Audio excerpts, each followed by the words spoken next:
Continuing with subjects for designing resilient infrastructure, modern standards, digitization, and new technologies. For the next discussion, we will have the president of the Technical Chambers, Mr. Makedos, discussing about modern projects.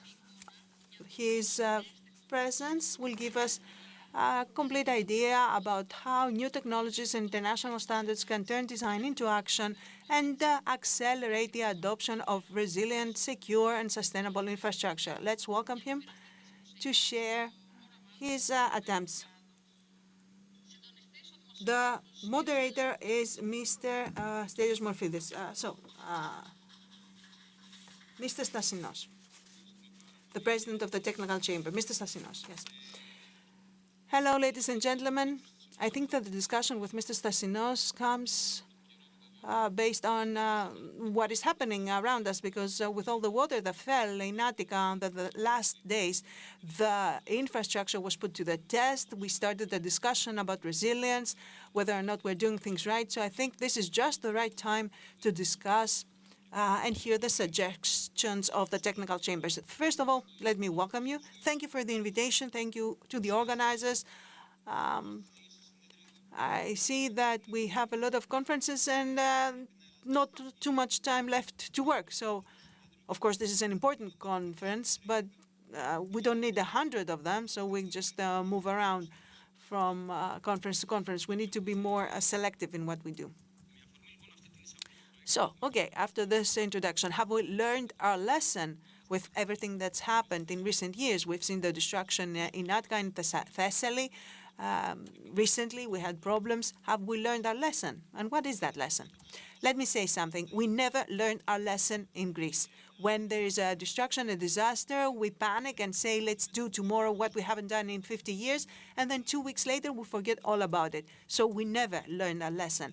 But now, I would say that we've done well with all the rainfall in Attica. Recently, the problems were not as important, so something did work, or at least if we monitor at least the weather conditions, we stand a better chance.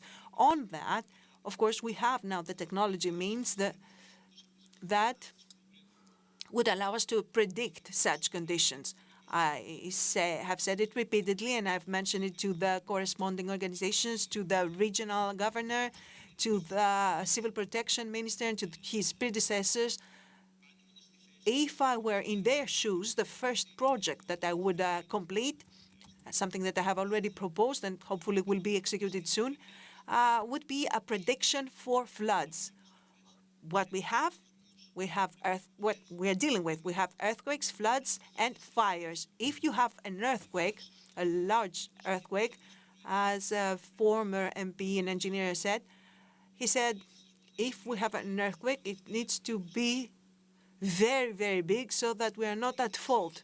Because if it's a medium size and there are problems, then someone would be to blame. So when you have an earthquake, you cannot predict, you cannot it's going to happen. It is acceptable by society that some disaster is going to take place, some destruction, perhaps even a death. So that is a category in itself. And you cannot do anything about it other than design our structures properly and maintain and preserve the older ones. The second category is fires. After many years, we realized that people should not be dying in a fire. You see the fire, you have the time to escape. So we at least managed after many years to have this number, 112, and escape it. Maybe not all property is saved, but at least people are saved. But it took for the fire in Mati in order to realize that. But what is the worst case here, which has a political responsibility here? The regional government of Peloponnese, Mr. Ptochos, understands the problem and the pressure with that. He's also an engineer and he understands these things. Flooding. It's not acceptable to have a death with a flood, as it is the case with earthquakes. And at the same time, it's very difficult to predict it or to prevent it, because if you have flooding in your house at 3 a.m. in the morning and you are sleeping, you will die. So what is it that we need to do with that category, with flooding, to make the systems that will help us predict what is going to happen and use 112 to save people, to avoid the case as it happened in Mantra a few years back. So the most important thing is to find the areas that are not vulnerable and are facing a risk from flooding, which we are aware of. We know which these regions are, and set up an early warning and prediction system. It's a project that we have proposed. I believe it's going to be implemented and probably completed within the next 2 or 3 years, because it uses a lot of technology and AI in order to make a prediction more accurate. So we need a few years of operation to optimize the details. On the other hand, we have some master plans that need to be completed surrounding the flooding issues. At the same time, we need to understand, to realize that we need to complete the necessary projects. And I mentioned that because all projects need to be set up properly. So far, we complete the projects where we have a preliminary study for them, a design. When you have a design, when you have a study, you proceed with a project. You don't really prioritize them based on their importance or their impact. The things happen kind of randomly. And what kind of gaps does that create? The gaps that you see now. But let me also mention something. The water, the rainfall of the last days was a lot, of course, but it could be even more in the future and cause problems, meaning that some things worked, okay, but that does not mean that if this happens again or if more water falls, that won't cause more problems. So we need to maintain the infrastructure that we have. To put it simply, the water drains need to be clean. All the runoff systems have to be working properly. And we need to look at the critical projects that need to happen in Attica so that Attica is protected, shielded. At the same time, we need to proceed with that early warning and prediction project that I just mentioned to avoid having any deaths. And we need, of course, the right infrastructure so that we can continue to operate, to be functional. Because in Attica, I saw this somewhere as a job. We shut down schools, and it was just not even heavy rain. There was web conference. They were doing WebEx lessons online, and the child asked the teacher, "Why didn't we go to school? Why were the schools shut because of that little rain?" In Athens, when it's raining, we have problems with the streets. The streets are already always jammed. Traffic becomes horrendous. So, just to summarize, 3 things that need to happen. First, a modern system, early warning to avoid any deaths in areas all over Greece, and of course in Athens and Thessaloniki, the areas where we have high density, high population density. So a warning system for flooding. And second, to complete the most important projects so as to avoid large floods. And thirdly, the municipalities and regions need to take action so that the existing infrastructure works properly. And of course, this infrastructure projects has to be monitored and maintained. Yes, monitored and maintained. And you have undertaken a large project for the digitization for the National Registry of Infrastructure. At what stage is that project now? It's I've said it again and again. It's already finished essentially. But let me explain what this project is. It is, to put it simply, it is a platform, or let's say an Excel sheet that says tunnel number so-and-so, or road, bridge, built in 1967, forgotten, never maintained, and we just have it there and look at it. The bridge built in 1973 and was burned down in 77, maintained in 87, and it has these plans, an ID for the project and a history, whether or not it has been maintained. This is not known in Greece. We have it ready, and we have included 1,000 projects, 1,000 structures in that platform. Of course, we don't have the information. Someone needs to do the data entry. We have the foundation for it. But the relevant ministries, the Ministry of Infrastructure and other ministries, and then the regions and the municipalities have to include their own structures, the ones that they believe they are the owners of. Because when, what's the problem? When, for example, a bridge collapses, no one is the owner of that bridge, neither the mayor nor the regional governor. Everyone says it's not mine. So we need to know who the owner is for every project, and those owners have to include them in the platform. A regional governor, a friend of mine, said, I'm not going to include any projects, because if I do, then I will be responsible for maintaining them. And if something breaks, I will be responsible for it and I will go to jail. I don't have the money to maintain him, so I won't do anything. And this happens in Greece because we don't have European funds for maintaining all projects. We have funds for building new ones. And this is why no one is taking care of maintenance. Because, for example, with a new project, there's going to be inauguration, there's going to be a ceremony, a minister attending, but with maintenance, nothing like that happens. So no one is really interested because of the lack of publicity. Nonetheless, there are the countries that are facing problems with aging infrastructure and are looking at how they can maintain it or rebuild it. So this is going to be the reality for us soon as well, and it's going to be the hard way. We will need to do a lot of things at once, and we won't have the money. So we need to start acting now. The problem is, but I don't want to talk about problems only. I want to also talk about proposals. So the problem here is funding, and how can we find this funding without the European help? We need to claim it, number one, the same way that we claim money for defense, because, like I said, if a bridge collapses, this might be a project interesting for defense as well. Defense is not just about airplanes and stuff like that. It's some infrastructure as well. So we need to make sure that we can get funds for project maintenance, structure maintenance. That needs to be understood because it is the same need that other European countries are facing. So the other European countries are going to understand that.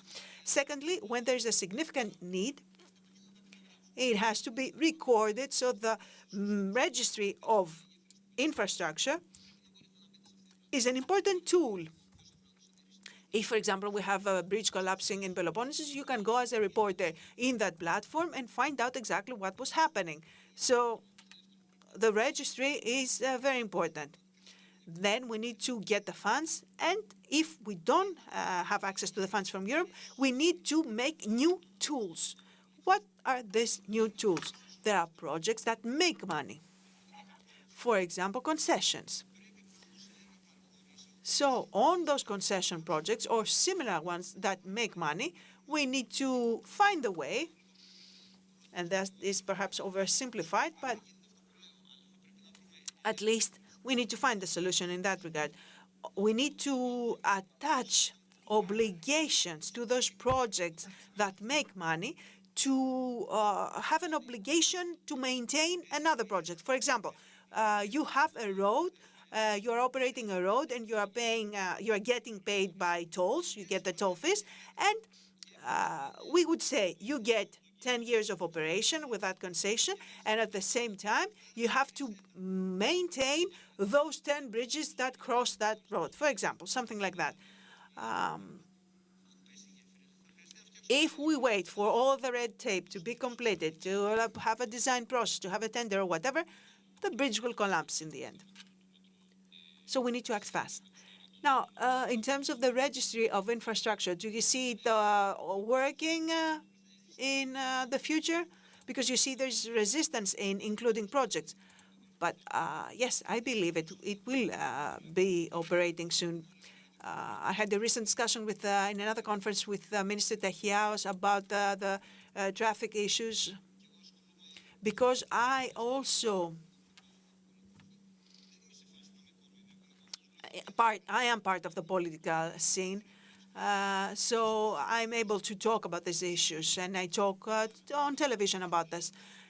And I say, for example, I'm going to make this known. I'm going to have a platform myself to be talking about it, and I'm going to exert pressure on all those politicians and governors and whatever who don't want to take proper action and include their structures, their projects in the registry.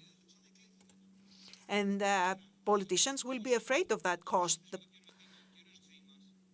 So, for example, I had the discussion with Mr. Dimas. Mr. Dimas is not here to confirm it, but you can ask him. He also wants to do it the hard way.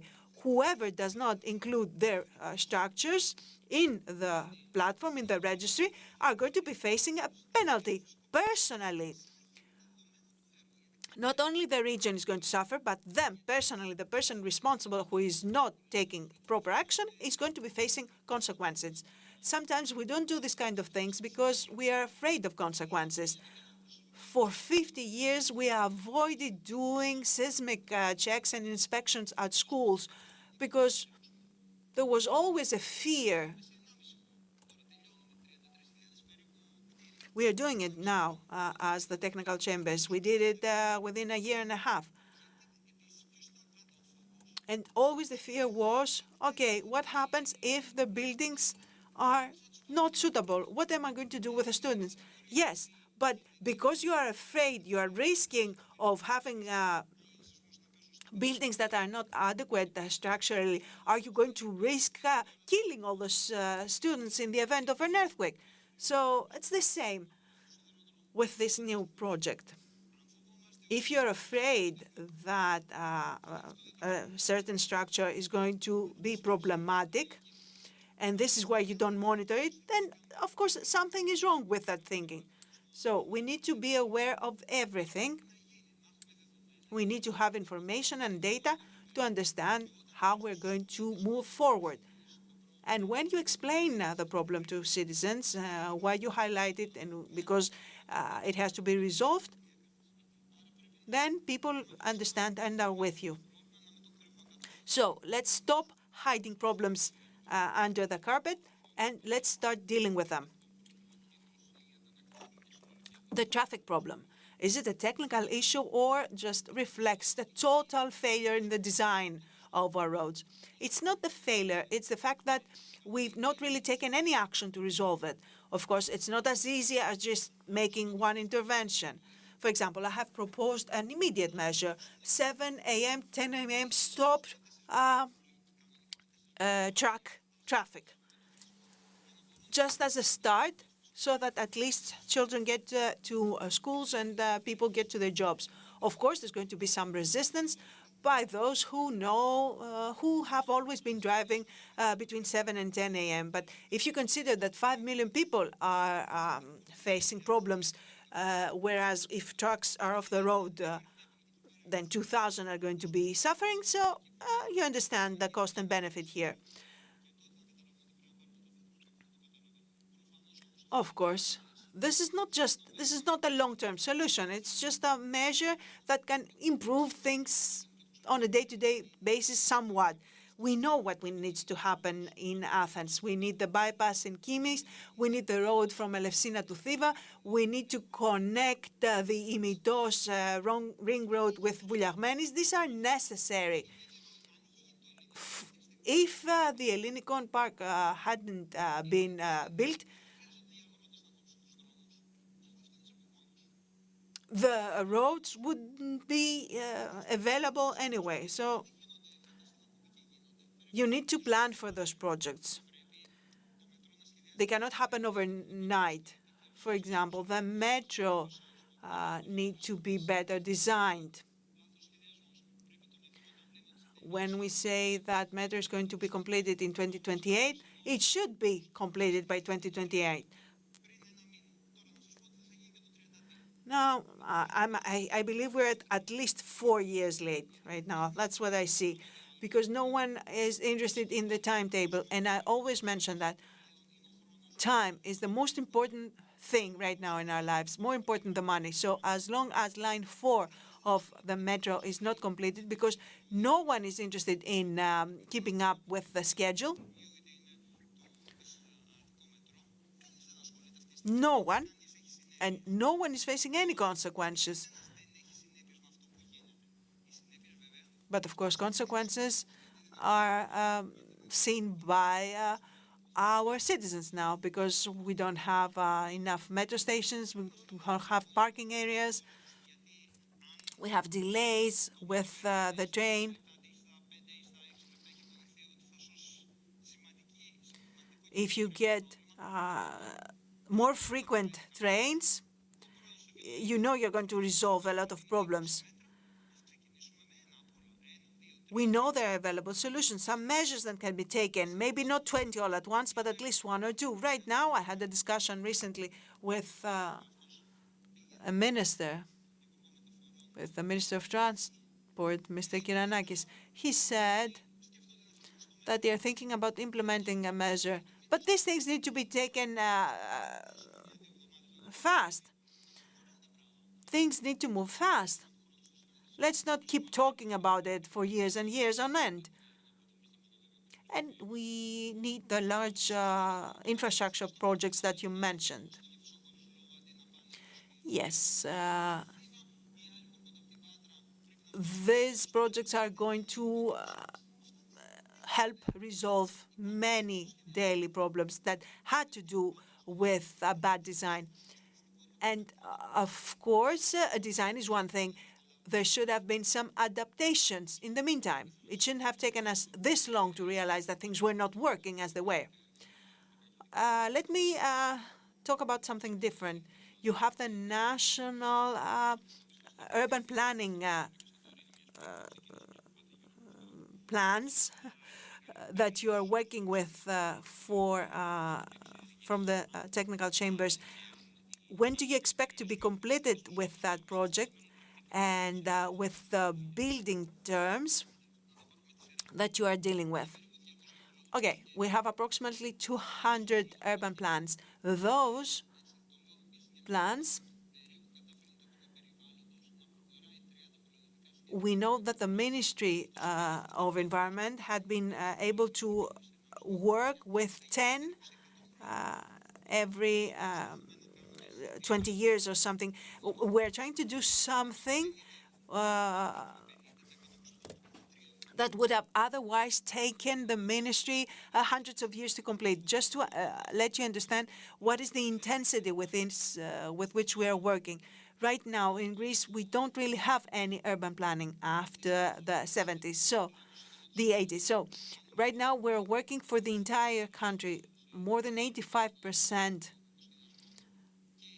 or 75%, and there's another 20 or 25% underway, so it will be completed. What we will accomplish, I believe that at a rate more than 75 to 80%, we're going to be done with the engineering design until May.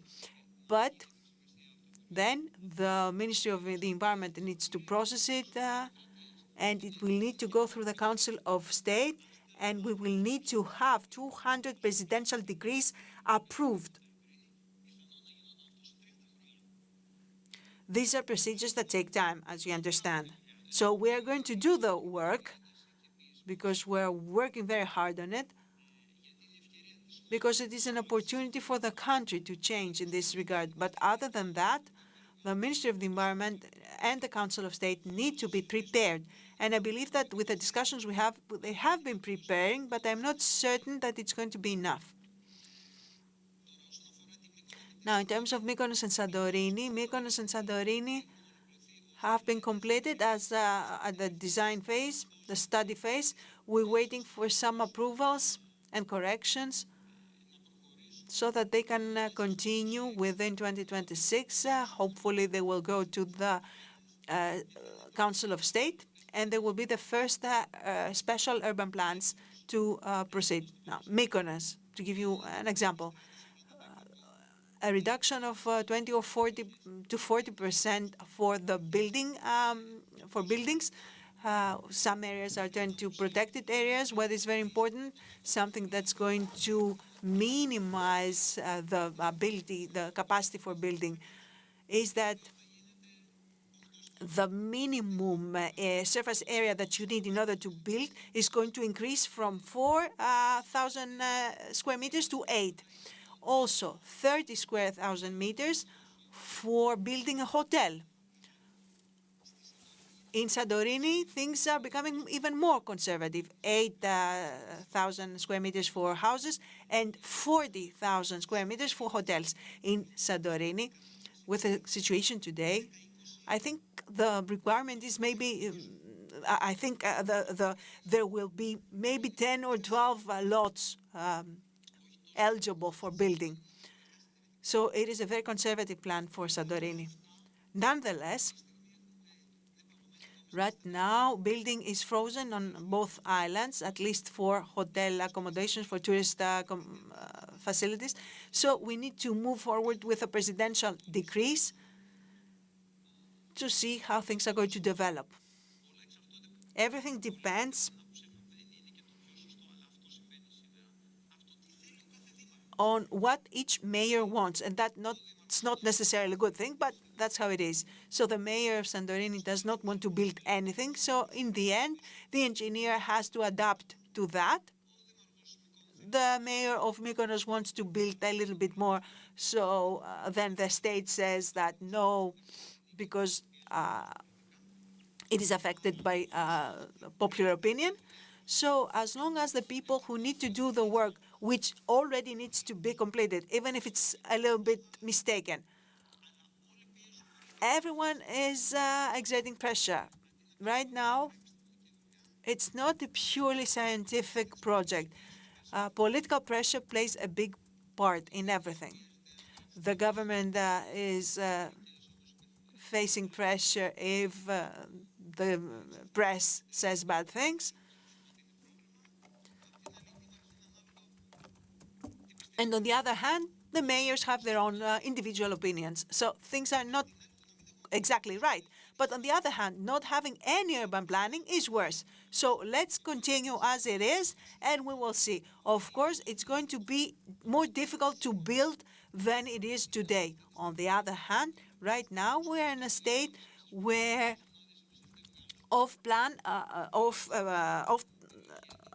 outside the plan, it is possible in some areas to build, but not in others. These are not logical things, not rational things in a European country. There needs to be some uniformity.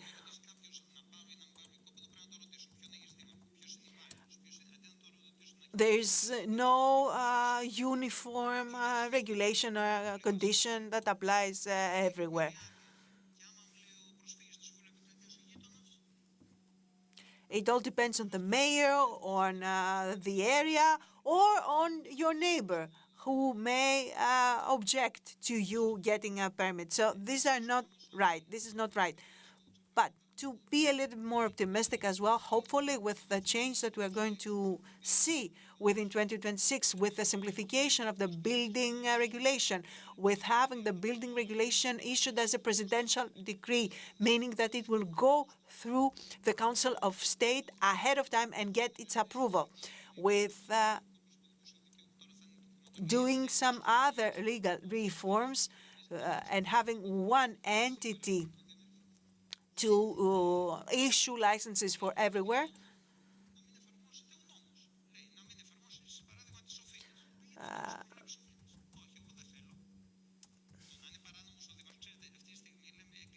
Right now, we are blaming the mayors, but then don't take any action. We blame them for their decisions.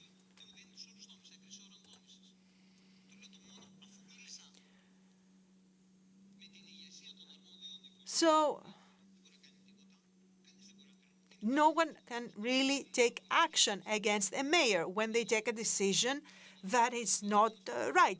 You cannot sue them, you cannot do anything, and of course that is not right.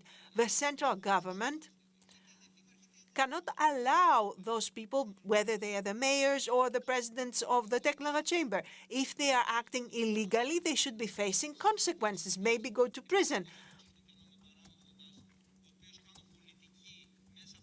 You cannot allow them to do whatever they want and just get away with it. Uh, Another question about the model of tenders and concessions I wanted to ask, but unfortunately we don't have any more time. I want to thank you. I think our discussion has been very useful, and thank you for lending us your ears and time.